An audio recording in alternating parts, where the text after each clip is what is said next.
Boa noite. Já estamos ao vivo pela página do Facebook do CMP Sindicato para mais uma Hora Atividade, esse programa que fala sempre sobre educação, sobre questões relacionadas à educação, às escolas, aos professores.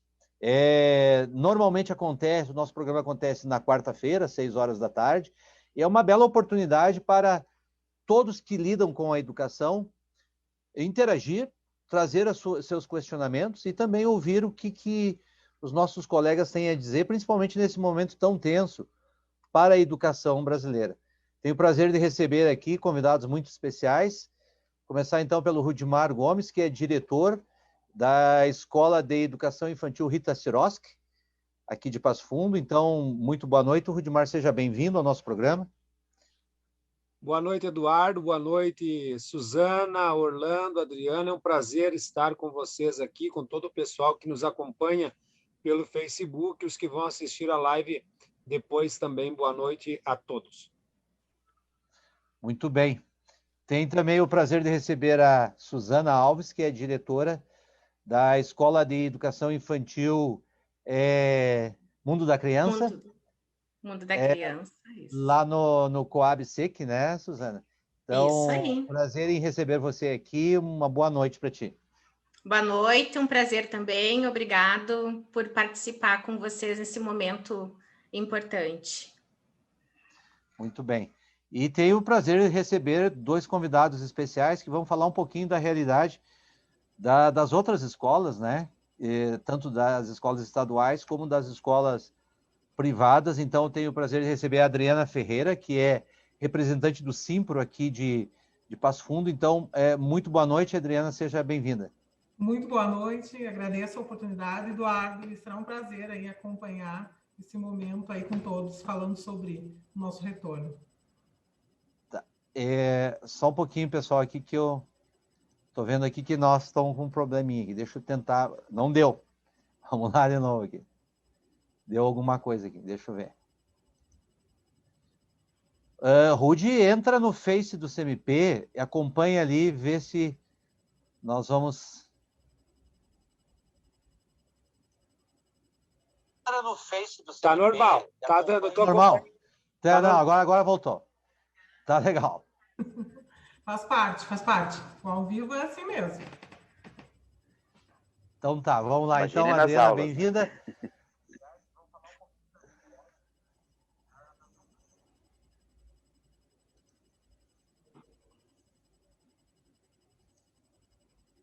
Então vamos lá, agora acertamos aqui.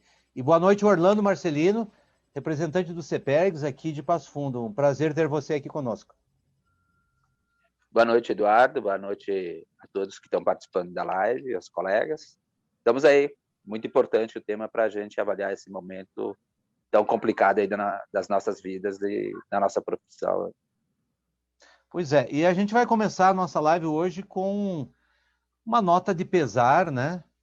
E também uma nota de solidariedade a todo o povo catarinense, em especial a toda a população da cidade de Saudades, no oeste catarinense, que ontem foi acometida de uma tragédia terrível, uma chacina, numa escola de educação infantil, algo que nos toca profundamente, nós, professores.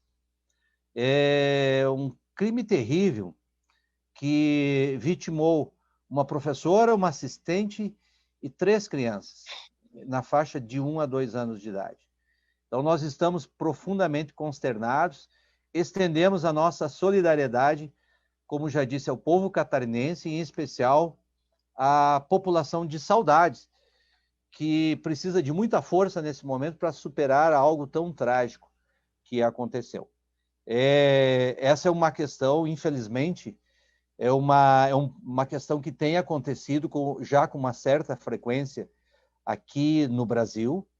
Temos várias cidades, por exemplo, o crime de Suzano, em São Paulo, a chacina de Realengo, no Rio de Janeiro, e outras tantas. Tivemos uma chacina na Bahia também. Eu gostaria de ver quem é que gostaria de fazer algum comentário a respeito, gostaria de se pronunciar a respeito dessa questão tão emblemática para nós, e em especial para nós da educação infantil. No caso, a Suzana e o Rudy, eles estão na educação infantil e, mais do que ninguém, eles devem ter muito a falar sobre isso, não é mesmo, Suzana? Isso.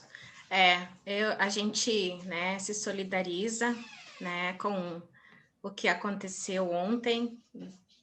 Na verdade, a gente, né, acaba também morrendo aos pouquinhos, né, porque foram colegas nossos de educação infantil, né, colega que morreu tentando salvar a vida das crianças, né, dos alunos, as crianças que são os nossos tesouros, o nosso motivo de estar lá na escola todos os dias, né.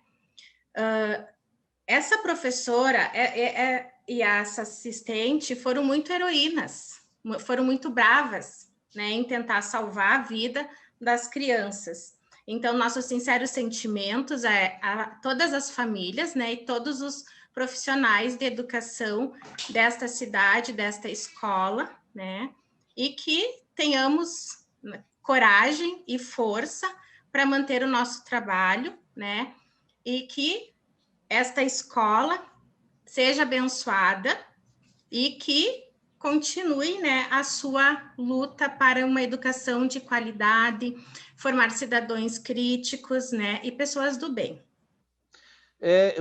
Uma tragédia como essa, Rudimar, ela abala profundamente uma comunidade, não é mesmo? Olha, Eduardo, é muito triste você ver isso acontecendo. A gente tem que analisar todos os pontos. Faço uso das palavras da Suzana e ganho tempo daqui para frente, o que ela disse assim embaixo. Você vai no banco, você tem toda uma segurança para entrar dentro de um banco. Tem todo um exame para entrar dentro de um banco.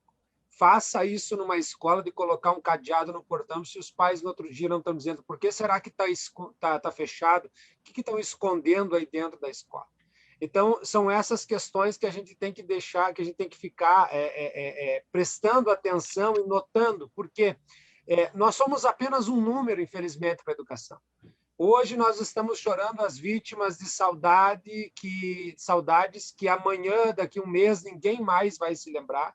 Vai vir outra coisa, vai passar, mas nós que estamos em sala de aula, nós vivemos com esse medo diariamente. Mexeu uma comunidade, e o que é triste, a gente viu alguns colegas morrendo no município, né, de Covid, colegas das escolas particulares, enfim, da educação do Estado, e o que é que a gente vê? É apenas uma nota, vai com Deus, sentiremos sua falta. Mas, enquanto esse professor está vivo, ele é tudo, menos um professor. Ele é o culpado de não voltar às aulas, ele é o culpado da pandemia, ele é tudo. E quando morre, a gente põe uma fotinho lá para descargo de consciência. Isso é muito triste, o que aconteceu em Saudade, porque tem que ter uma mudança, gente. Isso tem que ter uma mudança. Eu sempre digo para meus professores, hoje, na escola pública, eu como diretor, se um cara chega armado, como um dia já chegou na escola, e na conversa a gente conseguiu fazer com que ele não tomasse uma atitude precipitada, mas o que eu digo aos meus professores, hoje, situação que nós temos de segurança, eu tenho que gastar as balas do revólver dele em mim. Eu tenho que fazer que ele gaste tudo em mim, para que se ele adentrar o prédio da escola, ele não faça um estrago maior. Essa é a função do diretor hoje, a função dos professores, o que essa professora fez em Saudades, que ele gaste as forças comigo e que não entre lá para dentro. E isso tem que gerar uma mudança. Isso não é só questão de mídia, um choro, levar uma florzinha, não. Porque isso quando acontece as tragédias é igual Copa do Mundo. Terminou a Copa do Mundo, o país perdeu, agora nós vamos tomar uma atitude, nós vamos mudar o técnico, volta a Copa do Mundo, os camaradas perdem e continua a mesma coisa. Isso não é igual Copa do Mundo. Essas tragédias têm que trazer uma mudança significativa, algo tem que acontecer. Ontem foi Saudades, daqui um dia pode ser qualquer escola. É isso, Eduardo.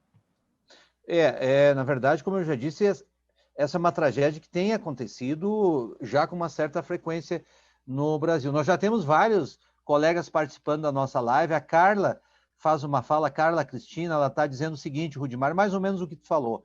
A maioria das instituições tem segurança, bancos, prefeituras, CAIS. Só as escolas é que não têm segurança. Adriana, como é que é a segurança nas escolas de educação infantil particulares?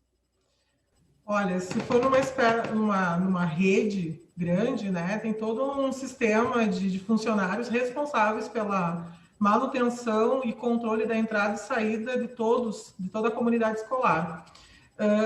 Escolas médio, pequeno porte, também têm uma infraestrutura de portas monitoradas com a entrada dos pais e demais comunidade. Eu penso que esse cuidado deveria se estender a todas as escolas, independente que seja na esfera privada ou pública, porque a vida é algo incontestável, né? A tristeza que assola esse município atinge todos nós que somos da educação. Não tem como nós não sentirmos na pele, né, uma triste realidade como esta. Infelizmente, o professor está à mercê, né, por não ter uma estrutura de segurança adequada, né? Mas eu percebo que nas escolas privadas ainda as estruturas beneficiam um certo controle com maior tenacidade, né?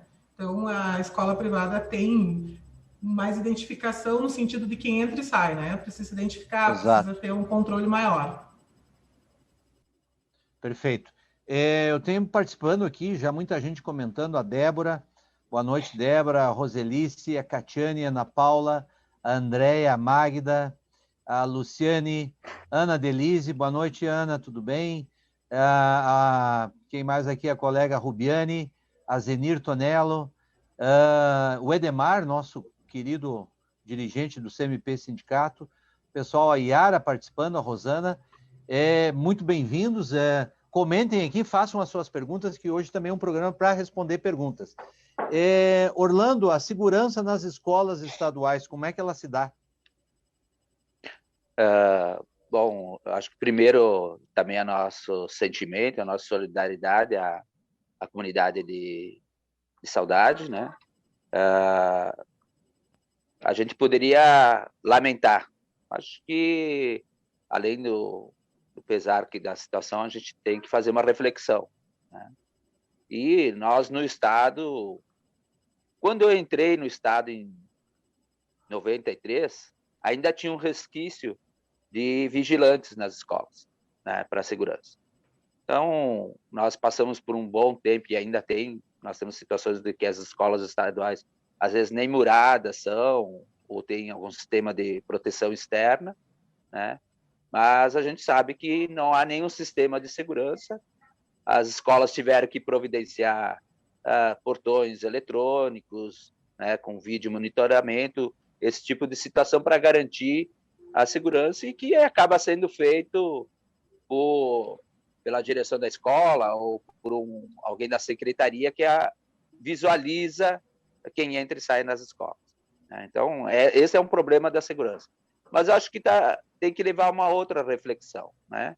O cara teve um surto, né? E foi lá, mas é estranho que o surto que as pessoas têm não se dá frente a outras instituições, né? A gente tem visto com frequência para a escola, né? Nós tivemos o caso de que foram no cinema, lá deram um tiro, né? Temos casos em outros países do terrorismo, de outras ações que envolvem questões políticas. Mas eu acho que é importante uma reflexão do que a sociedade, né, tem desenvolvido, inclusive com um discurso de raivoso, né, projetando toda uma angústia, toda uma frustração, inclusive o ódio contra a instituição escola, né? E aí não seria só a escola pública, ela é o maior alvo, mas também o conjunto das instituições escolares, né? Então, é importante, quando a gente discute a segurança também, né, discutir o que a sociedade tem provocado de levar insegurança para a escola, né? De a escola ser esse descarrego para tudo hoje. É o descarrego de depósito como aluno, também é um descarrego da insegurança, dos problemas psíquicos, dos problemas econômicos que a comunidade enfrenta, acaba se descarregando na escola e leva a esse tipo de situações de insegurança e de violência para a escola também. Então, há uma reflexão que o conjunto da sociedade tem que fazer, o que ela está fazendo e promovendo contra a escola. Perfeito. Como eu disse, existem já casos no Brasil e nos Estados Unidos, não diria que seja comum, porque isso não pode ser tido como algo comum, mas são frequentes os ataques, principalmente a escolas. Tem uma chacina nos Estados Unidos, que ela foi emblemática, que foi a chacina da escola Columbine, acho que em 1999, e inclusive tem um filme que Isso. eu recomendo, o nome do filme é Elefante. Ele retrata exatamente os assassinos, os componentes, todos os componentes que levaram a essas adolescentes também, na época me pareciam 17, 18 anos, 2 ou 3 adolescentes, e invadiram o Columbine naquela ocasião com armas de fogo, armas pesadas, revólveres, espingardas, me parece que fuzis, e fuzilaram não 5, mas em torno de 20 pessoas. Foi uma tragédia sem precedentes, gerou esse filme, o filme Elefante, que eu recomendo para fazer muitas reflexões. Bom, mas nós, então, reforço a nossa solidariedade ao povo catarinense, aos cidadãos de Saudades, e esperamos que a gente possa, que eles possam superar o mais rápido possível essa tragédia. Nós vamos conversar hoje aqui, nós temos 2 convidados, a Adriana e o Orlando, porque a ideia hoje é fazer um panorama do retorno às aulas. Como é que se deu esse retorno às aulas, depois de toda aquela confusão, patrocinada pelo governador do estado, que atropelou, inclusive, as suas próprias orientações, os seus decretos, o seu lindo sistema de bandeira, que era referência para o Brasil inteiro, foi por terra, posto por ele mesmo. Ele resolveu que volta às aulas com bandeira preta mesmo, e eu mudo a bandeira para vermelha, e vamos que vamos. Então, o que aconteceu é que segunda-feira as escolas municipais, escolas estaduais e particulares, de fato, retornaram às aulas. Quero ouvir da Adriana um panorama, como é que foi esse retorno nas escolas particulares. Adriana. Certo, Eduardo. O panorama do retorno, ele está associado, né, que nós temos ciência e da importância do retorno às atividades presenciais, né, de todas as instituições de ensino, tanto privada quanto as públicas, e nós temos um posicionamento que o ideal seria só após todos os profissionais da área, todos os colaboradores, todos os trabalhadores estarem, então, vacinados e imunizados para que esse retorno ele fosse de um formato seguro para todos, certo?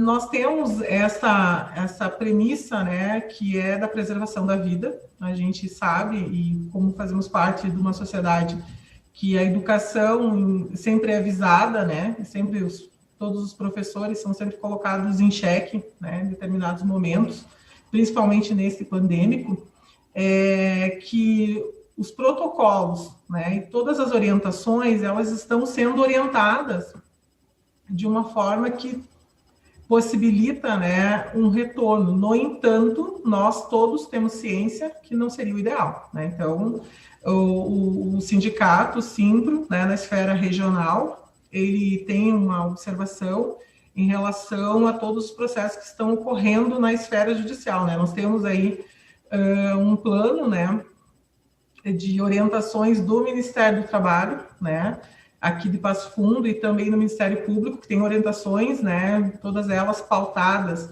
no plano de contingência, né, do Rio Grande do Sul. Então, cada uma das unidades que retornaram precisam seguir as orientações, né, do COI escolar. A nossa perspectiva é que nós tenhamos aí uma visibilidade muito grande da importância, né, de continuarmos, né, nas nossas atividades, porém com segurança. Segurança de estarmos realizando os nossos trabalhos, né, junto aos nossos alunos, que é a nossa profissão, né, nós somos também um grupo que necessita de um olhar, né, porque a gente circula com uma comunidade muito ampla, a comunidade escolar é muito ampla, né, a circulação de pessoas também, então o cuidado e o zelo, em primeiro lugar, foi uma participação, né, desses últimos decretos, enfim, e esses novos regulamentos, né, que atenderam o desejo de uma boa parte da população, né. Aqui em Passo Fundo, pelo menos, a gente acompanhou várias manifestações do retorno das atividades presenciais, enfim, né, a gente visualiza isso num ponto de vista que teria que ter sido feito de outra forma. Hoje nós temos que acompanhar, né, esse processo, levando sempre em conta a preservação da vida, né? Então, o Simpro tem esse posicionamento, né, Eduardo? Eu acho que tu ressalta bem uma questão que deve ficar marcada. o único responsável por esse retorno, na nossa opinião também, inapropriado, com um pico num momento tão grave da pandemia. Eu quero lembrar que o mês de abril foi o mês mais grave da pandemia, de todo o período de pandemia. E justamente nesse momento, por razões meramente econômicas e algumas negociatas políticas por parte do governador, nos colocaram na linha de frente sem a devida proteção. E isso, de fato, é de responsabilidade hoje do senhor governador do estado, que tomou essa atitude intempestiva, na minha opinião. Adriana, eu sei que tu tens um compromisso, tu fica à vontade, pode... Certo. Obrigado pela tua participação. Então, a gente fica muito contente assim, com a tua parceria, tua colaboração conosco, tá bom? Certo. Agradeço a oportunidade, é sempre bom estar dialogando com os pares, né, e olhando a situação de uma forma ampla, né, e principalmente olhando a educação como um dos alicerces da sociedade, que são necessários os cuidados, né, da preservação, e na medida do possível, logo, né, teremos aí um retorno positivo para todos os nossos colegas professores e demais funcionários que fazem parte da composição de uma escola, de uma instituição de ensino, né? Todos são importantes e a vida de todos é muito importante, certo? Bom, muito obrigado. Eu agradeço e me despeço de todos em função do meu horário de atividade, home office, né? A gente tem atividades que não param nunca, o professor nunca para. Então, eu agradeço e desejo a todos uma excelente noite. Obrigado. Orlando, o que tu me diz aí? Como é que foi esse retorno aí nas escolas estaduais? Deixa eu abrir o microfone. Bom, Eduardo, olha, nós ainda temos uma realidade bem, vamos dizer assim, difusa, né? Primeiro porque ainda está o retorno dos primeiros anos, né? As escolas de ensino médio, que é a maior parte, não retornou ainda, né? E temos o ensino profissional, que vai retornar só lá depois do dia 13. Tá?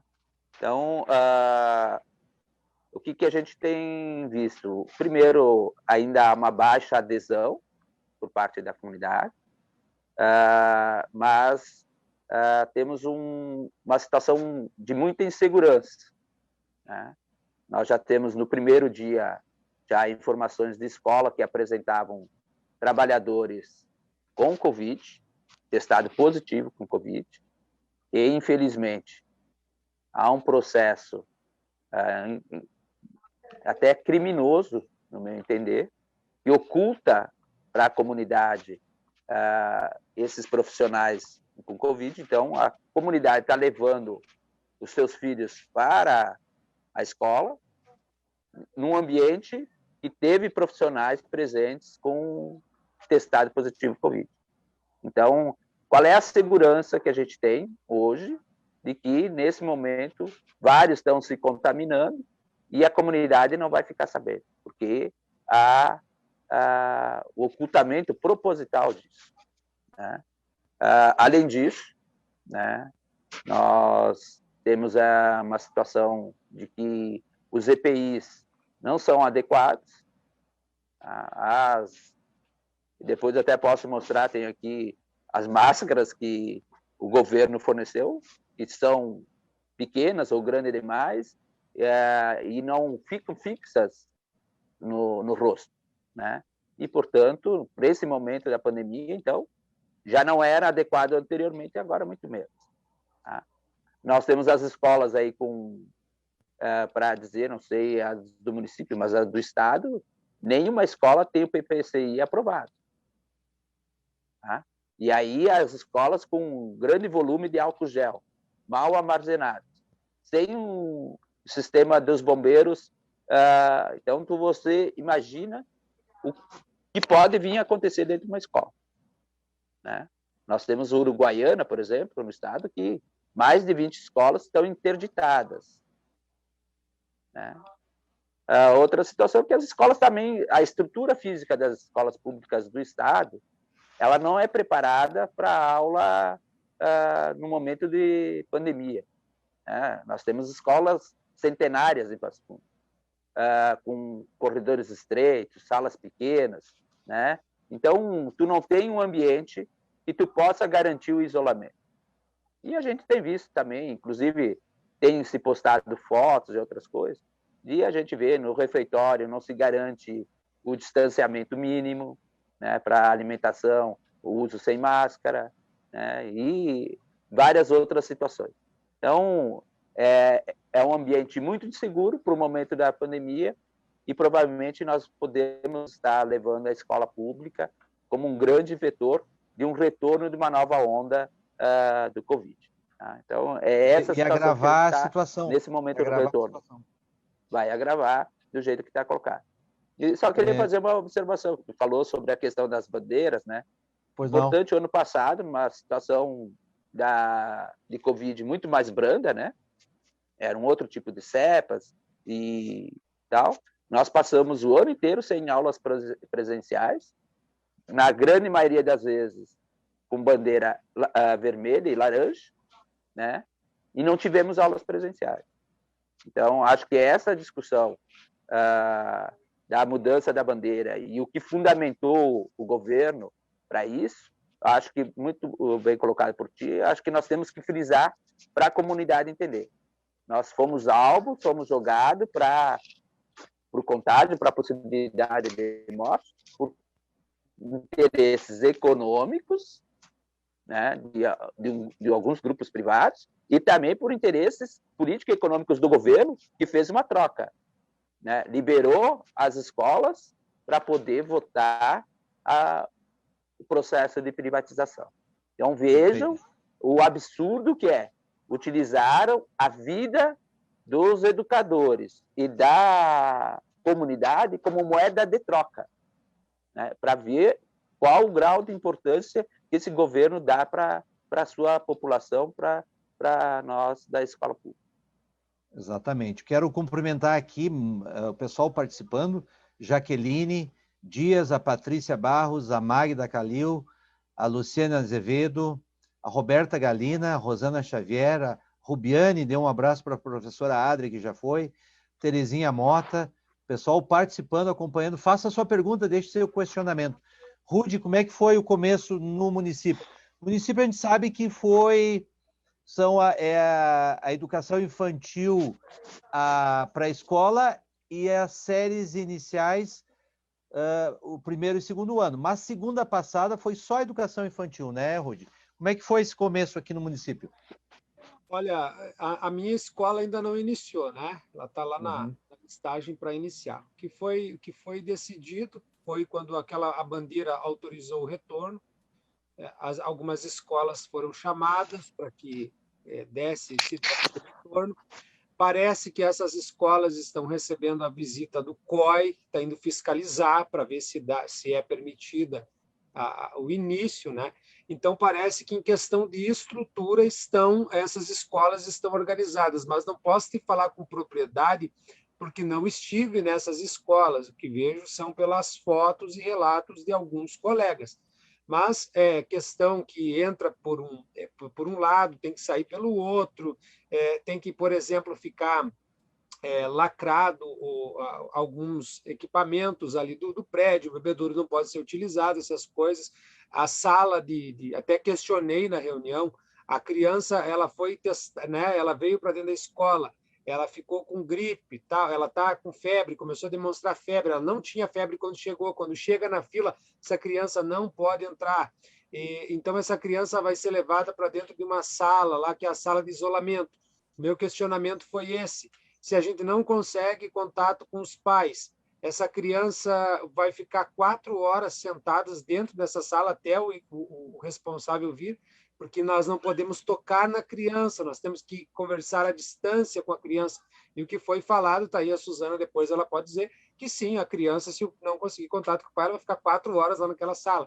Então, questionei também, porque daqui a pouquinho vai para a mídia, que numa escola de educação infantil, uma criança ficou 4 horas sentadas numa sala, sozinha praticamente, ela e um professor ali, que matéria não vai dar para algumas rádios aí da nossa cidade que nos adoram, né? Estão sempre com o nosso nome, mas para menosprezar a nossa classe. E o que me preocupa é a educação infantil nesse momento, pelo seguinte: tudo bem, um dia eles vão ter que retornar, mas como o professor estava falando, não se tem uma segurança para esse retorno.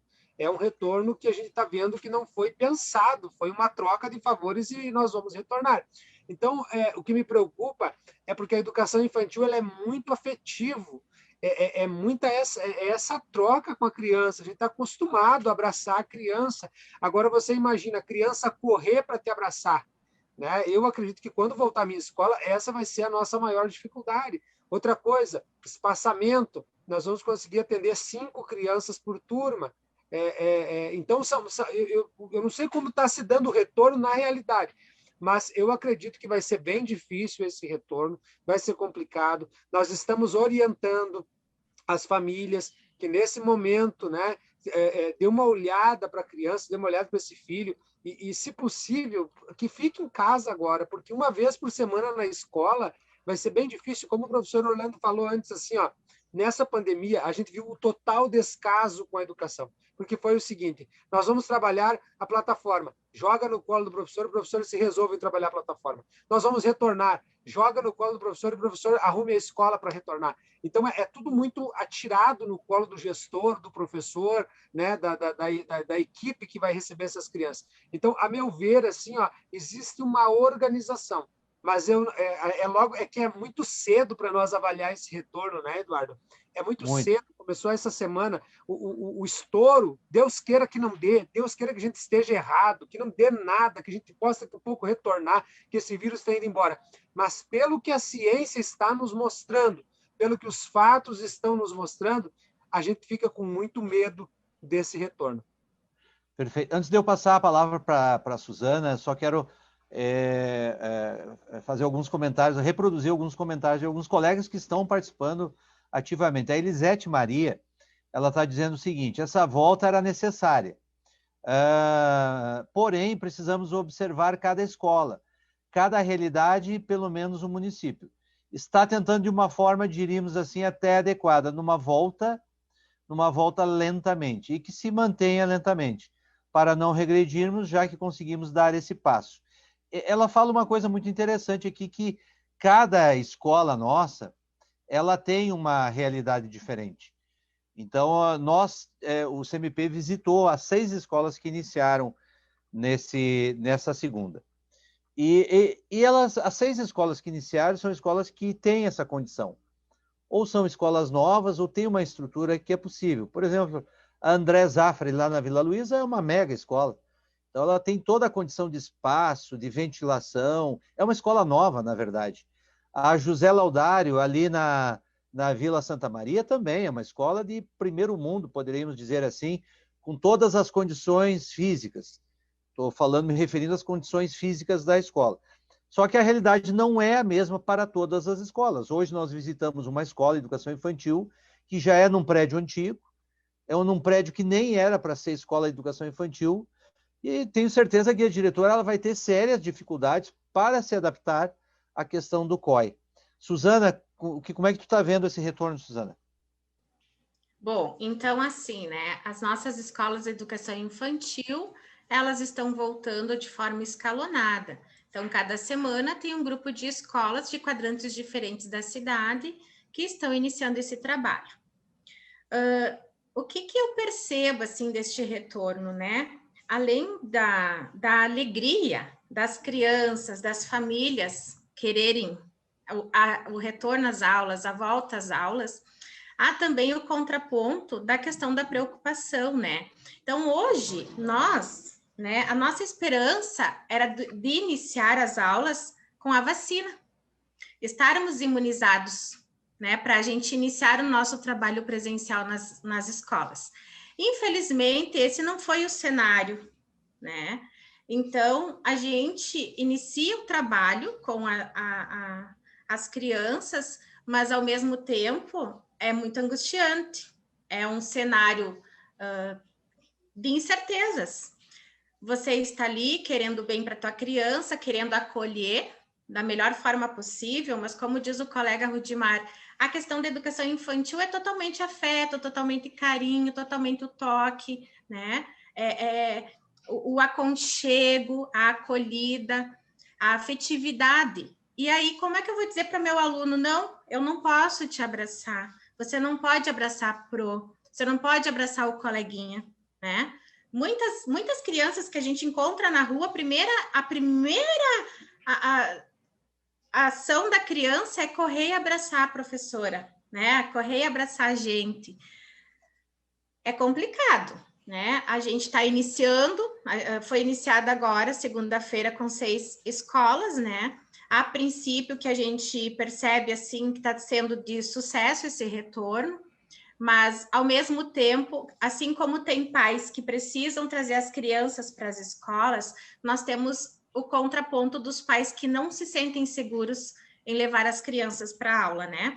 E a gente tem que respeitar isso, e a gente respeita as famílias, e também deixa as famílias bem conscientes e cientes de que as crianças não são obrigadas a retornar, porque o grande medo das famílias é, se eu não mandar minha criança para a escola, nesse momento de pandemia, eu vou perder a vaga, né?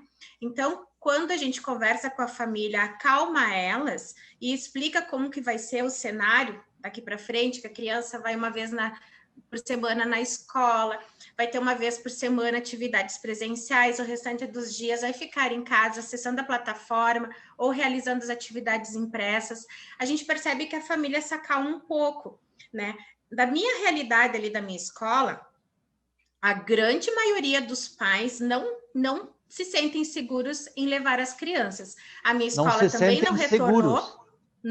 Não se sentem seguros em levar as crianças. Então, assim, eu recebo várias mensagens diariamente, até ligações, né, com os pais, assim, justificando, né, a que não vão levar as crianças quando retornarmos. A minha escola, então, não está, né, agora previsto o retorno para agora de imediato, vai ser mais para o final do mês. Até lá a gente vai estar organizando a escola, organizando os espaços, deixando ela, né, conforme os protocolos exigidos, de acordo com o nosso, né, com todas as exigências e protocolos, né, enfim, que a gente tem que deixar a escola pronta para receber as crianças. Então a gente está nesta organização, mas mesmo assim, a grande maioria das minhas famílias não se sentem seguras. Então, as famílias, eu não sei que quantidade de crianças a gente vai atender na escola, né? Porque o momento realmente ele não é favorável ao retorno. A gente, como eu falei, ao mesmo tempo que a gente está feliz em estar recebendo as nossas crianças na escola, a gente tem a angústia, a incerteza, o medo, porque, como eu falei, a gente gostaria de estar imunizadas, mas não foi esse o cenário proposto por nós. Esperamos que logo venha a vacina para a gente se sentir um pouco mais seguro, para que a gente consiga atender as nossas crianças com mais tranquilidade, né? Então, é isso. Devagarinho a gente vai conseguindo, né, costurar esse cenário que está de incertezas. Claro, as famílias que levam as crianças, né, as mães que levam as crianças queridas, elas estão ali no momento de auge, de felicidade, de encontrar o seu coleguinha, de encontrar a professora, de matar a saudade da escola, dos espaços da escola. Só que é tudo muito limitado, né? A criança não vai poder brincar com aquele brinquedo, com aquela bonequinha, com aquele... enfim, sabe? Tem várias questões ali que a gente não pode permitir que a criança brinque, porque são coisas, são brinquedos, daqui a pouco pode contaminar, né? Então, a criança vai estar muito limitada, ele vai ter o seu espaço para ficar na escola, ali na sala de aula, ele vai ter os seus espaços que poderão circular, ele terá o seu kitzinho para brincar, ele vai ter o seu kit para fazer as atividades, então vai ser uma questão, assim, toda de limitação. É um momento bem diferente, né, para os profissionais da educação infantil. A gente acompanhou nessas escolas que nós visitamos, e, de fato, havia, assim, um novo cenário para as professoras, para as gestoras. Já te passo a palavra, Rudy, só quero fazer um comentário aqui bem importante da Karina Paula Piccolotto, que ela concorda com as suas palavras, inclusive, Rudy, e ela diz o seguinte, que é bem interessante, ó, se a vacina não chega logo, pelo menos tinha que ter a testagem, seria o mínimo, e testagem para profissionais da educação e também para as crianças. Essa é uma reivindicação que nós estamos levando para o senhor prefeito já nos próximos dias. que nós tenhamos a testagem dos nossos profissionais. E, obviamente, a vacina é a parte principal da nossa pauta nesse momento. Rudimar, o que tu gostaria de falar aí? Eu queria falar alguns assuntos em questão de retorno. Assim, ó, a gente está falando, analisando estrutura, nós informamos as famílias, mas tem algumas coisas que a gente tem que pontuar aqui, tá? Então, assim, ó, primeiro, testagem. Isso, eu acho que nós não tínhamos nem que estar discutindo, sabe? Porque a testagem tu precisa. Por exemplo, hoje eu fiz a minha R$120. Tá? Eu fiz uma testagem. Minha esposa testou positivo. Ela positivou hoje de tarde. Eu fiz, ainda não estou. Provavelmente essa semana eu receba de presente, né? Então, assim, ó, a testagem, cara, é o mínimo que a pessoa tem que receber para entrar no local. Nós temos que ter a segurança do que nós vamos fazer, porque, tá, a criança, o pai vai trazer a criança para a escola. Senhores pais, ouçam isso. Os pais vão trazer a criança para a escola. Nós não sabemos quais professores têm ou quais professores não têm, porque o professor não tem condições. Eu não tenho condições de fazer teste de 3 em 3 dias, R$120. Entendeu? Então, a primeira coisa é isso daí. Outra coisa, nós vamos ter que cuidar, como a colega falou, né? A criança não pode pegar o mesmo brinquedo que o outro, mas está sendo divulgado aí que a criança pode brincar no parquinho. Então, como é que ele não pode pegar o mesmo lápis que o coleguinha? Tem que ter distância, né? Na sala tem que ter distância, não pega porque tem o vírus. Mas se cada vez que ele descer o escorrega, eu tenho que ir lá borrifar e limpar o escorrega? Então, são essas questões que estão. Outra coisa, foi nos falado assim, ó, as crianças, pessoal, questão da máscara, nos falaram da máscara e os alunos com máscara. Aí, quando foram conversar com os pais, já era o seguinte: ó, a criança não precisa usar máscara. Cara, como que nós vamos colocar essas crianças? Não, mas não é. A saúde diz que não, mas essas crianças vão entrar para dentro da escola. Você imagina uma criança chorando, 4 horas chorando. Isso é um crime com uma criança, cara.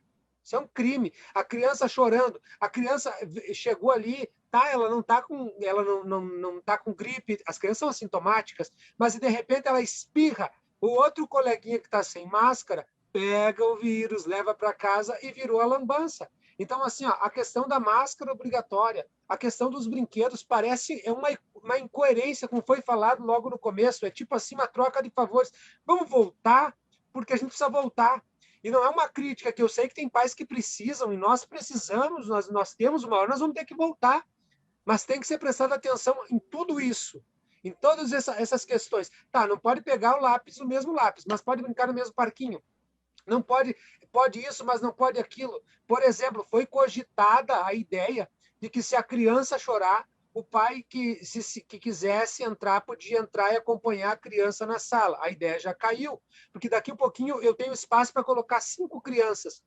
Esses 5 pais, não é o pai do Pedrinho que pode ter direito, os 5 têm. E se os 5 quiserem entrar, uma sala que eu posso colocar 5, eu vou ter 10 lá dentro? Então, são essas questões que têm que ser pontuadas. Não é o que está sendo falado, não querem voltar. Outra coisa, colegas, alguns colegas nossos dizendo também, mas nós estamos recebendo, mas eu estou trabalhando. As professoras da minha escola estão trabalhando muito. E o que me preocupa é agora, no retorno, vai ter que se continuar trabalhando a plataforma, mais a sala de aula, continua a mesma coisa. Então, é isso que nos preocupa. Não é só questão estrutural. Olha, a escola tem fitinha, a escola tem setinha no chão, mas e o emocional do meu professor? E a sobrecarga do meu professor?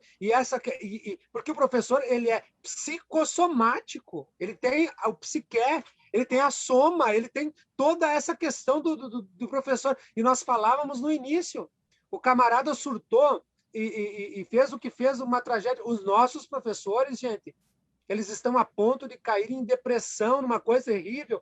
Então, assim, ó, a gente tem que ter um olhar especial para a educação nesse momento. Tem um retorno, tem estrutura, mas como está o meu professor? Não tem que ver só a estrutura, se a EMEI Rita Sirotsky tem uma estrutura maravilhosa. Como é que está a estrutura do meu professor? Porque eu tenho essa filosofia. Se os meus professores estiverem bem, a minha escola está bem. Um professor bem trata uma criança bem, tratando a criança bem, o pai e a mãe vão estar felizes, a comunidade vai estar feliz e toda a escola está feliz. O foco da educação é o professor também. Isso aí, Eduardo. Isso que tu está dizendo faz parte da realidade hoje.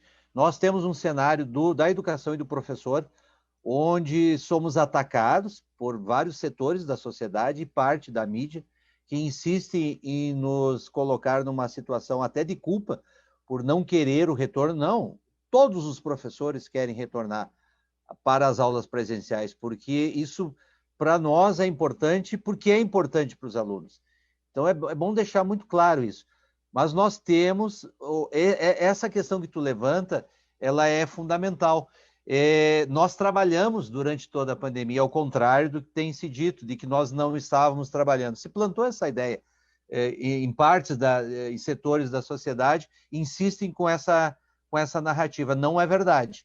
Os professores trabalharam e muito, e agora tem, além do presencial, eles continuam atendendo os seus alunos de forma virtual. Então é mais trabalho, e ninguém aqui está reclamando por trabalhar. O que nós queremos é coerência, nós queremos é segurança e respeito com uma categoria que fez com que existisse um pouco de educação nesse um ano e meio. Antes de passar para o Orlando, eu tenho uma pergunta para ele. Quero fazer muitos comentários aqui. Obrigado, pessoal, por estarem participando muito ativamente. Aqui a Roselice disse que a Cantinho Feliz, a EMEI, volta segunda-feira. Segundo informação dela, em torno de 98% dos pais confirmaram que aquele grupo de alunos voltariam. A Elisete já diz que ainda bem que os pais têm a opção de enviar ou não as crianças. É importante a comunicação com as famílias, sem dúvida. As famílias têm que estar bem informadas, né, com relação ao que está acontecendo. A Cláudia Veloso aqui, Orlando, ela é professora estadual. Em nossa escola estadual, a direção informou que as aulas de educação física também serão presenciais. Retornamos e libera tudo, segundo ela. Então, muito obrigado aqui pela participação. Não tenho como ler todas as mensagens. A Gisele participando, a Terezinha, a Ana Paula Pedroso, o Edemar novamente. Enfim, os colegas estão participando da nossa live. Orlando, tu tem uma posição um pouquinho diferente com relação à vacinação dos professores. Parece que ela vai além da vacinação dos professores. Qual é essa tua posição?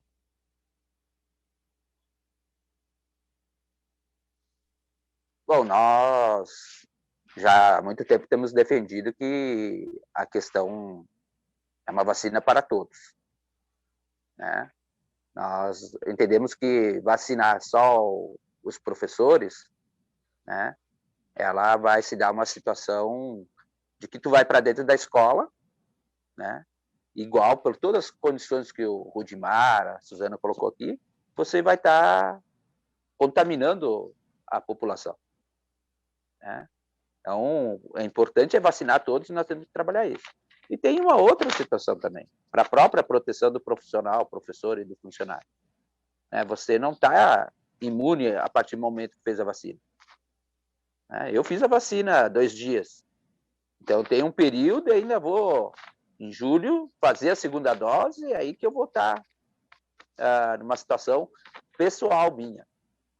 Mas eu posso estar protegido, em termos, porque eu ainda sou autoimune, nem sei se eu vou conseguir gerar os anticorpos com a vacina. Então, mas poderei estar transmitindo o vírus por aí. Então, esse é o problema que a gente tem que discutir com a comunidade, da insegurança que está levando, né?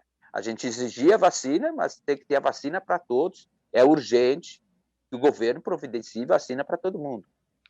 Tem, inclusive, estudos, né, de que a vacina setorizada ela não vai garantir a imunização da população e vai permitir surgimento de novas ondas. E aí nós ainda corremos o risco de ter uma nova cepa, né, como já tem a indiana. Se chegar no Brasil, pode ser que as vacinas não estejam adequadas para essa nova cepa, né? Então, é uma situação bastante dramática, né, frente à situação que nós estamos vivendo. Eu queria entrar num outro assunto, depois eu entro também na questão da máscara para mostrar. Mas não sei se o município está fornecendo máscara, né? O Estado forneceu a máscara, mas não é uma máscara adequada. Que é a questão seguinte. Nós estamos discutindo muito que a escola pode ser o vetor de uma nova onda. né? Mas eu queria levantar uma questão. A partir do momento que o governo mudou de bandeira preta irresponsavelmente para a bandeira vermelha, tá? Ele não só liberou as aulas de qualquer jeito, ele liberou a população. Tá? Então, não é a escola que vai ser só o responsável. A população está indo para a rua de forma irresponsável. Gente, eu há 3 dias não encontrava engarrafamento mais na cidade. Né? A partir de segunda-feira eu comecei a encontrar engarrafamento. Tá? O número de pessoas andando sem máscara na cidade aumentou tragicamente. Tá? As pessoas estão circulando muito mais, estão fazendo outras atividades, e agora ainda vai vir o Dia das Mães, né? O ano passado, inclusive, nós fizemos uma campanha, né? Dê um presente para a sua mãe, mantenha ela viva, fica isolado, né? Não fique... aí as pessoas vão ir comprar. Né? Vão ir comprar e vão levar de presente para a mãe o quê? Orlando, eu compartilho... E não vai ser a mãe idosa, né? Dessa vez não vai ser a mãe idosa. Não. Eu compartilho vai ser a mãe com da essa... escola que vai pegar esse vírus. Eu compartilho com teu sentimento. Eu percebo, quando a gente sai aí pela rua, que voltou tudo ao normal. De fato, o governo, com essa mudança, ele sinalizou para toda a população que não existe mais pandemia. Porque é a sensação que a gente tem. Basta qualquer um sair pela rua aí, você vai perceber isso no volume de carros, volume de pessoas nas lojas, volume de pessoas nas ruas, em todos os lugares públicos. E muita gente a gente já vê sem o uso da máscara. Eu quero aqui também... Pois não. Fazendo um gancho, tá? Com essa fala bem colocada do Orlando e a tua também, a gente compartilha disso, a gente enxerga isso todos os dias, né? Mas também, voltando às crianças, o número de crianças na rua é imenso. Pracinhas, parques, claro, os pais não aguentam mais ficar com as crianças trancadas dentro de casa, precisam procurar um espaço mais aberto e tal. Tem aglomerações em praças, eu moro perto de uma praça, todo dia um mundaréu de gente, um mundaréu de crianças ali brincando junto, e daí amanhã essa criança está lá na escola. A gente não sabe com que contato a criança teve ali na pracinha, no mercado, então, inclusive no mercado. No mercado parece que eles não conseguem ir só o pai ou só a mãe, tem que ir o pai, a mãe e os filhos, né? É uma galera dentro do mercado. É uma festa, né? Fila, ninguém respeita a fila. É fila em banco, é fila em mercado, é fila em farmácia.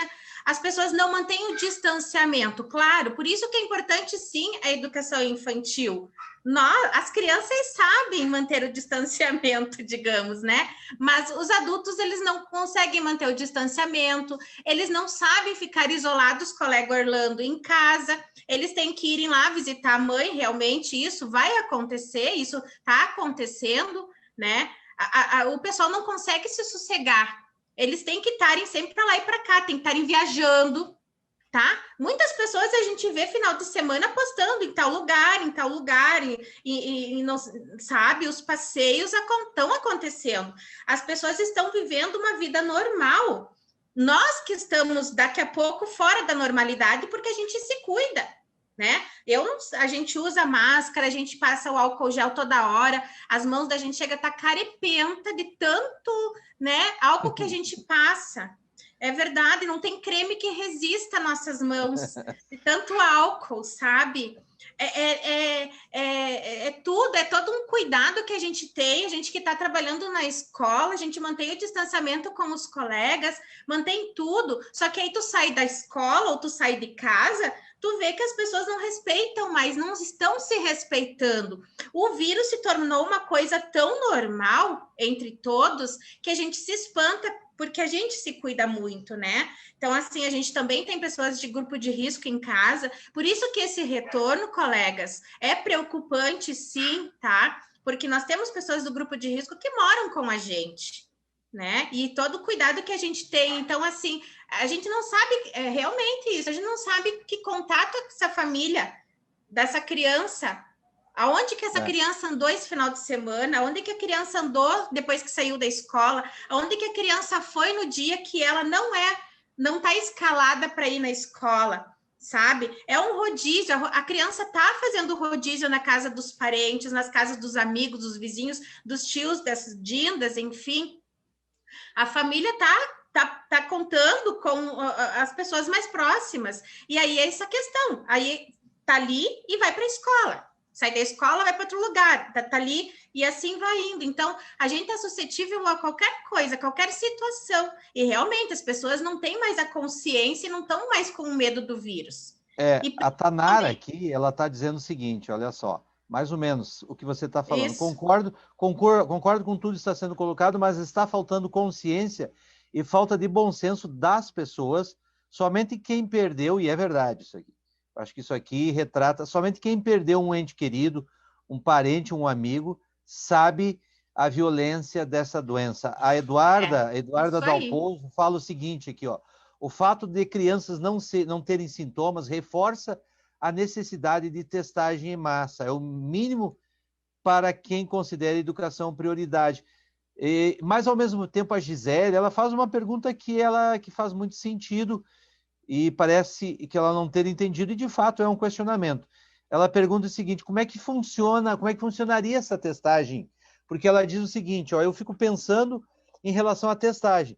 Testamos numa semana, mas na outra podemos nos contaminar. Irão ficar testando com que frequência? Eu não entendi ainda. Eu vou te responder, Gisele. Isso aqui entra muito uma questão do lugar que vivemos.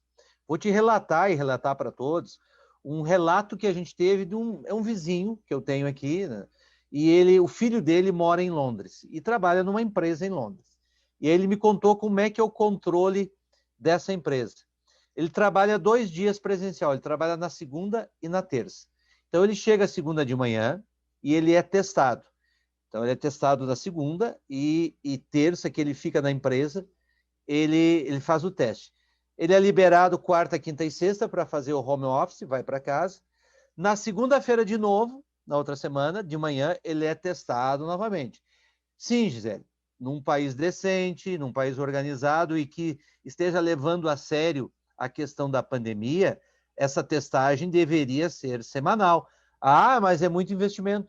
Não, isso aí é um investimento na saúde e é assim que você contorna um problema dessa gravidade. A testagem dos professores, a imunização da população, mas eu estou falando da Inglaterra, né? E aqui no Brasil, todos nós sabemos o contexto que nós vivemos no último ano de negação da pandemia. Eu quero, se vocês me permitem, quero passar uns informes. Eduardo. Já vou te dar a palavra, Rudy. Se tu me permite, só uma palavrinha aqui. Quero dar só uma informação sobre vacinas, tá? Importante que todos saibam. Olha só, o Supremo Tribunal Federal, através do juiz Lewandowski, ele decidiu o seguinte, havia um pedido por parte de vários governos, inclusive do governo aqui do estado, que pedia que os professores e os profissionais da segurança fossem colocados na frente de outros grupos para a vacinação, pelas razões que nós apontamos. Então, nós temos a notícia, né, de 2 dias atrás, que o Lewandowski nega a alteração da ordem da vacinação aqui no Rio Grande do Sul e em outros estados, e alerta que o atraso na segunda dose pode configurar improbidade administrativa. Ainda nessa notícia, o prefeito de São Leopoldo, tomou a seguinte decisão. Vai usar doses remanescentes para vacinar professores. Serão incluídos inicialmente profissionais da educação infantil, que iniciam antes da rede municipal, conveniada e particular. É uma decisão muito pessoal deste prefeito de São Leopoldo e de outras cidades do Brasil, que a gente tem notícia, que estão assumindo para si essa responsabilidade de fazer essa vacinação. Fala lá, Rudy. Não, o exemplo que tu usou, né, na Inglaterra, de repente alguém tenha dúvida, será que ocorre? Os jogadores de futebol, os caras não entram em campo antes de ser testado, entendeu? O fulano não está jogando porque está com Covid, o teste pegou. entendeu? Jogadores de futebol, acontece isso aí. Outra coisa, lá, eu não quis interromper lá no início, quando você falou questão, né, que hoje na mídia os professores não querem voltar a trabalhar, ou eles estão ganhando, estão enriquecendo em casa. Poxa, eu queria que isso fosse verdade e quero que isso se torne uma realidade na minha vida. Mas, por enquanto, não é. Porque se os filhos dos senhores estão tendo a aula, estão conseguindo ter a plataforma, estão conseguindo pegar as folhas impressas nas escolas que estão entregando, é porque o professor está utilizando uma tecnologia que não foi pago com dinheiro do governo. Não foi, o governo não me deu um notebook, o governo não me deu um celular, o governo não ampliou a minha rede de internet, que eu tive que fazer isso, eu tive que ampliar o pacote de internet. O meu notebook nós disputamos aqui em casa, a minha esposa é prof, né? Então, não sou casado com uma pessoa rica, sou casado com uma professora. Nós temos que disputar um notebook, a filha vai na escola, tem que disputar o notebook também, então é dividido, é por telefone, o WhatsApp com os pais, e eu não estou me negando a fazer isso, porque quando eu aceitei o concurso eu sabia que viriam essas coisas, apenas estou informando que não estamos sem fazer nada, não estamos ganhando para não fazer nada, não, nos endividamos e muito para poder chegar na casa das famílias.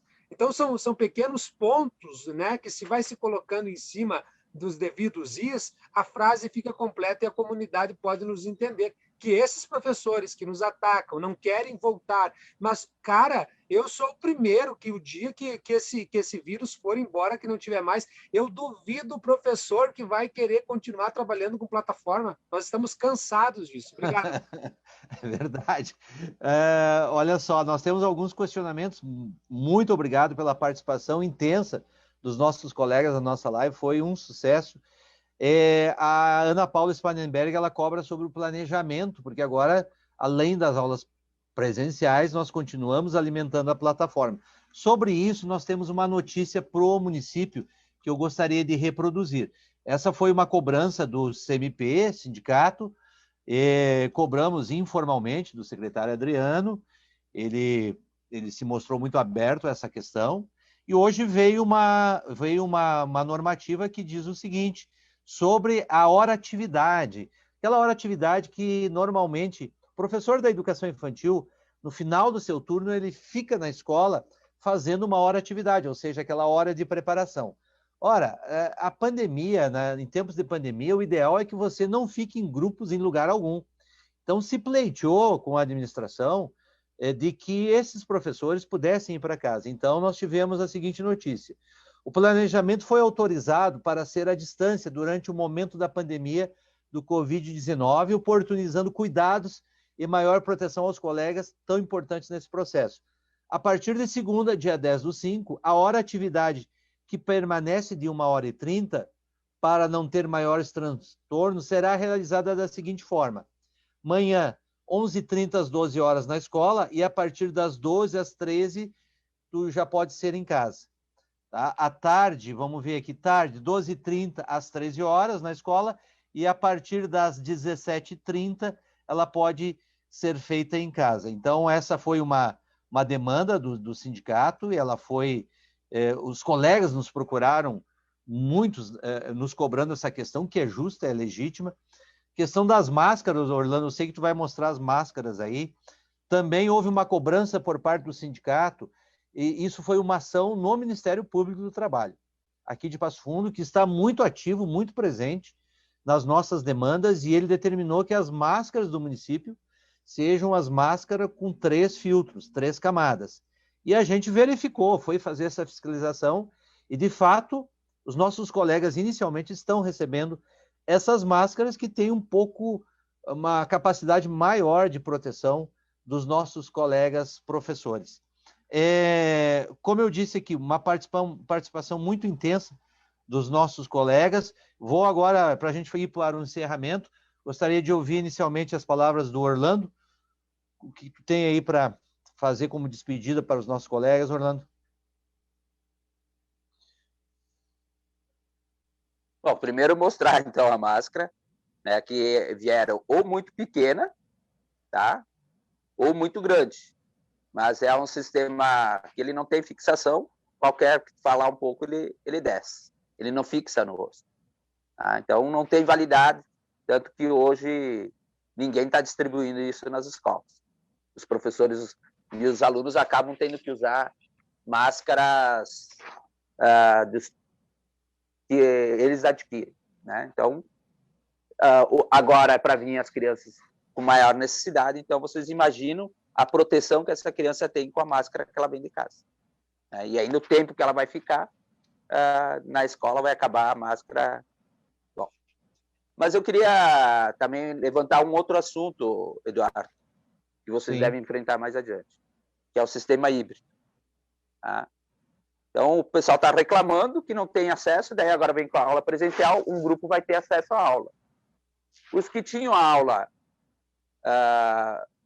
pela plataforma em casa, eles conseguiam ter aula porque, como disse o Rudimar, o professor pagava da sua internet com qualidade e conseguia transmitir a aula. Agora, no sistema híbrido, o professor vai dar presencial e aula online ao mesmo tempo dentro de sala de aula. Tá? Primeiro, a internet das escolas não tem capacidade para 5, 6 ou 10 turmas, pior ainda, ao mesmo tempo fornecer o uso da internet. Às vezes pela distância ou pela baixa capacidade. Então, ou vai ficar caindo todo o tempo, ou não vai conseguir nem transmitir a aula. Tá? Com a aula presencial e online ao mesmo tempo. Mas outros problemas. Não sei se o município forneceu kit de microfone e outras coisas para os professores trabalharem ao mesmo tempo. Não. Tá? Por quê? O professor, antes, ele dava aula sentado em casa, numa sala, e ele falava direto para o celular ou para o notebook, com o microfone próximo. Aí os alunos ouviam as aulas. O que está acontecendo hoje nas aulas da rede pública estadual? Os alunos não ouvem o professor dando aula, porque ele se desloca pela sala, ele fica distante do notebook, né? E aí também não sai o som. Aí eles não entendem que o professor está dando aula. E se o professor ficar falando só para o celular ou para o notebook dentro de sala de aula, aí os outros vão ter problema também de não compreender o que o professor está explicando. Entende? Então, a aula presencial com o sistema híbrido, ela é antiprodutiva. Né? Só se o Estado ou o município fornecer todo um kit de superprodução. Né? Um sistema de iluminação, de microfones, né? De todo um ambiente que ele possa, inclusive, falar sem máscara, né? Para que a aula possa ser uma qualidade e produtividade que se queira da aula mesmo. Então, o que nós estamos vendo hoje na prática, um grupo agora vai ter aula presencial e poderá ter uma aula de certa qualidade, apesar que não é muito tempo, né? Mas o que tinha antes online com uma certa qualidade agora também não está tendo. Então, vejam o que o sistema está provocando para o ensino público. Né? Então, geraram mais problemas do que soluções, e esse, sem falar o que para mim é o mais importante. Né? E espero que na semana que vem a gente não tenha que vir fazer aqui lives de novo para discutir o fechamento das escolas, porque temos notícias de falecimentos e contágios de colegas, né, e de pessoas da comunidade. Não desejo isso, mas a gente tem que cumprir com uma obrigação, que é de estar aqui alertando a comunidade que isso tem uma grande possibilidade. Né? E a principal coisa das nossas vidas é viver. Então, temos que preservar a vida. Né? Então, essa é a principal tarefa nossa, né? Inclusive, quem é cristão, né? Crescer e multiplicar. Mas para você crescer e multiplicar, você tem que estar vivo. Então, essa é a principal tarefa do ser humano, é ficar vivo. Né? Então, não é alimentar a produção, não é alimentar a economia e outras coisas. Tá? Então, é essa a discussão que a gente tem que fazer. Muito obrigado, Orlando, pela tua participação. Suzana, tuas considerações Agradeço aí finais. a participação. Imagina. Bom, então, né, eu quero agradecer a presença de todo mundo que está participando e que também vai assistir a nossa live mais tarde, né, ou em outro momento. agradecer assim esses comentários que foram trazidos, são bem pertinentes, são bem importantes, né? E que essa nossa fala ela não vai se encerrar aqui, ela vai ter continuidade, e não vai ser só esse momento, a gente vai ter outros momentos, espero que sejam momentos assim para a gente falar do que deu certo e não do que deu errado, né? Falar de que a gente, da nossa positividade quanto ao retorno, que a gente só espera mesmo que só aconteçam coisas boas, que não aconteçam contaminações, nem disseminação de vírus, nem nada.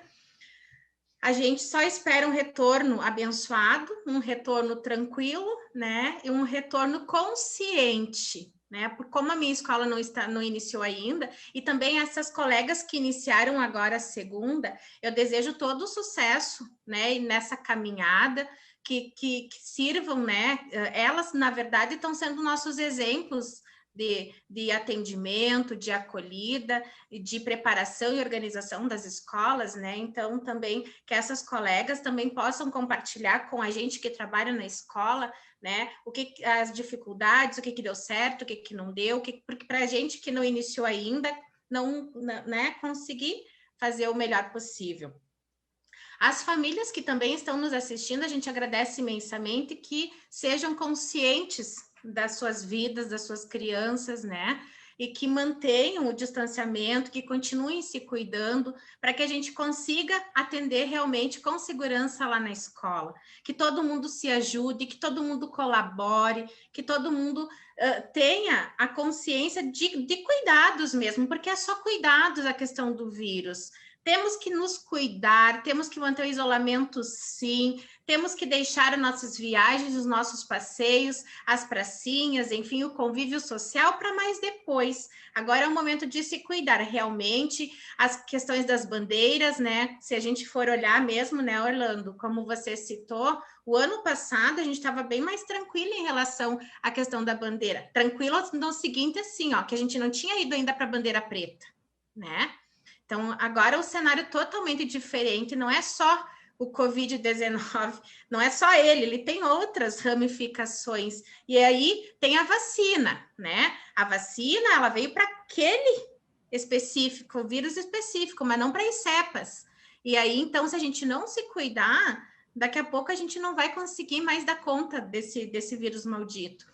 Então, eu desejo que todo mundo se cuide, desejo saúde para todo mundo, um bom retorno a todos, né? E que a gente possa, né, contar com a ajuda e a parceria de todo mundo. E também quero deixar um recado aqui para os colegas que estão nos assistindo, que podem contar com o CMP Sindicato para qualquer momento, qualquer situação. Pode contar sim com o nosso sindicato, porque o nosso sindicato ele é atuante, ele é participativo e é preocupado com a gente, com a nossa vida profissional, com a nossa vida funcional e que também nos dá o suporte para que a gente consiga, né, realizar o nosso trabalho com um pouquinho mais de segurança. Então, muito obrigada a todos, uma boa noite. Obrigado, Suzana. Rudimar? Agradecer ao pessoal, Eduardo. Alguém perguntou ali da questão do Meet. Sim, o Meet, as professoras que retornarem estão liberadas do Meet. Mas a questão da plataforma, de planejamento, postagem em plataforma, acompanhar a entrega de trabalho, mandar o envio de trabalho, essas coisas aí, por enquanto, não se está liberado ainda. Só o Meet, tá bom? Outra coisa que o Orlando falou, a questão de eu conseguir, Orlando, para minha escola, com uma empresa privada, um investimento, eu criei um estúdio de web rádio, e também vai ser feito ali um estúdio quase que um estúdio de entrevista, questão de televisão, mas com a iniciativa privada que eu montei dentro da minha escola. E através desse estúdio, então, os professores vão gravar aula, vão postar lá na rede social, no YouTube, vão colocar ali dentro do WhatsApp. E nós conseguimos, mas não foi com o poder público. A gente conseguiu aí com uma empresa privada. O poder público, se a gente ficar esperando, eu estou esperando, acho que vai vir uma carga de lenha e alguns fósforos que nós vamos ter que utilizar fumaça para voltar a falar, vai ser o meio tecnológico para a gente voltar a falar com os nossos alunos, porque é isso, vai encostar um caminhão de lenha e vai largar fósforo e lenha para nós voltar para a fumaça. Agradecer a todos que estão conosco, que acompanharam aí. Eu quero, Eduardo, de repente um dia nós fazer uma live e dizer assim, pessoal, aquela minha fala foi uma fala totalmente errada, aquela minha fala foi uma fala assim assustadora, talvez alguma coisa. Eu quero Eu quero que nós estejamos errados. Eu quero que um dia a gente tenha que dizer, pessoal, graças a Deus, podemos excluir aquele vídeo do Face lá, que nós estava totalmente errado, foi tudo muito bom. Mas pelo que se indica, as coisas vão ficar complicadas. Mas eu quero que os professores fiquem bem, porque quem faz a diferença nesse país, nessa nação até hoje, foram vocês. Continuem bem e todo o resto ficará bem. Que Deus abençoe a cada um de vocês. Muito obrigado. Obrigado. Eu quero, antes de encerrar, responder a Ana Paula Pedroso. Ela fez um questionamento aqui muito interessante sobre os computadores. Olha só o que aconteceu. No ano passado, a gente procurou a administração anterior e propôs uma linha de crédito sem juros para os professores, para que pudesse... Nós nem pedimos um computador na época. Nós tínhamos pedido uma linha de crédito sem juros, que a gente pudesse fazer a compra desse computador. Ela foi negada, não foi levada em consideração na época. E agora, há poucos dias, eu recebi uma notícia que as empresas aqui de Passo Fundo estão recebendo essa linha de crédito sem juros. Então, veja que há uma diferença de tratamento aí nessa questão, né? O ano passado a gente fez esse pedido e não fomos atendidos. E algumas empresas aqui de determinados setores estão recebendo esse empréstimo da prefeitura sem juros. Nós cobramos esse ano da administração atual, Ana, que nos desse um computador nos moldes do Estado. A administração atual ficou de analisar a nossa proposta. Ela não disse nem que sim, nem que não, recebeu, acolheu a nossa proposta e nós estamos no aguardo de uma posicionamento nesse sentido. Nós temos muitas participações. A Elisete está falando sobre o sindicato aqui, de manter o sindicato, deve se manter atento. Elisete, posso te garantir o seguinte, nós do sindicato, nós estamos muito atentos a todos os detalhes, nós estamos visitando todas as escolas, nós vamos tentar visitar cada escola que abre para ver as suas necessidades e, principalmente, é sempre bom repetir, o sindicato está ao lado do professor. Tá? Nós temos assim, nossa relação é incondicional. Nós estamos na defesa do professor, na segurança do professor, no bem-estar do professor. Nós somos um sindicato classista, defendemos a classe dos professores e vocês sabem que vocês podem contar sempre conosco. Podem nos procurar a qualquer hora pelos nossos canais oficiais de comunicação. Vocês nos procuram pelos canais pessoais e nós atendemos sempre com o maior carinho, porque esse é o nosso trabalho como sindicato. É ser atuante, estar presente na vida de vocês, porque só assim a gente consegue alguma conquista, né? Então, agradeço a confiança de todas aqui, dessa participação, dessa live, que foi uma participação fantástica aqui, muitos colegas opinando, não tive tempo de fazer todas as leituras, mas prometo que muitas questões que estão aqui, que eu estou vendo aparecendo, a gente vai fazer questão de responder. E Orlando, quarta-feira tem live de novo, tá? Toda quarta, às 6 horas, a gente vai fazer uma live para informar, fazer um balanço da semana, ver o que aconteceu, os fatos novos que estão acontecendo nesse retorno. Então, vamos criar um hábito de toda quarta, das 6 às 7, e a gente está por aqui. É um horário legal, um horário gostoso, e a gente pode estar conversando com os colegas da rede municipal, da rede estadual e da rede privada. Então, agradeço a todas e todos, e uma boa noite e um bom resto de semana para todos.